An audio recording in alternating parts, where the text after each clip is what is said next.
हरिवंश महर्षि पुलस्त्य भी पूर्वोक्त ऋषियों की भांति ब्रह्मा के मानस पुत्र हैं। ये भी अपने तपस्या, ज्ञान और दैवी संपत्ति के द्वारा जगत के कल्याण संपादन में लगे रहते हैं। इनका प्रभाव इतना अधिक है कि जब एक बार अपनी दुष्टता के कारण रावण को कार्तवीर्य सहस्त्रार्जुन के यहाँ बंदी होना पड़ा था, तब इन्होंने उनसे कहा कि इस बेचारे को मुक्त कर दो, और इनकी आज्ञा सुनते ही वह सहस्त्रार्जुन, जिसके सामने बड़े बड़े देवता और वीर पुरुष नतमस्तक हो जाते थे, इनकी आज्ञा का उल्लंघन नहीं कर सका।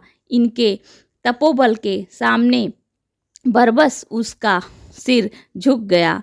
पुलस्त्य की संध्या, प्रीतिची आदि कई स्त्रियां थीं और तदोतली आदि कई पुत्र थे। यही तदोतली स्वाम्याभाव मानवंतर में अगस्त नाम से प्रसिद्ध हुए। इन्हीं की एक पत्नी हवि पूर्व से विश्रवा हुए थे, जिनके पुत्र कुबेर, रावण आदि हुए थे। योग विद्या के आचार्य माने जाते हैं। ऋषि पुलस्त्य ही देवर्षि नारद को वामन पुराण की कथा सुनाई है।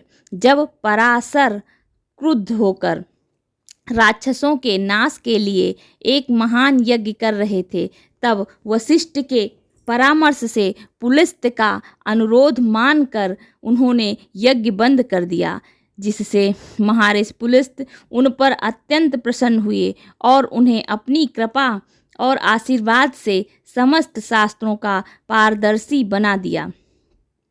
भगवान के अवतार ऋषभदेव ने बहुत दिनों तक राज्य पालन करने के पश्चात अपने श्रेष्ठ ज्येष्ठ पुत्र भरत को राज्य देकर जब वन गमन किया, तब उन्होंने महर्षि पुलस्त्य के आश्रम में रहकर ही तपस्या की थी। ब्रह्मा के सर्व तत्वज्ञ पुत्र ऋभु से तत्व ज्ञान प्राप्त करने वाले निदाघ इन्हीं महर्षि पुलस्त्य के पुत्र थे। ये अब भी जगत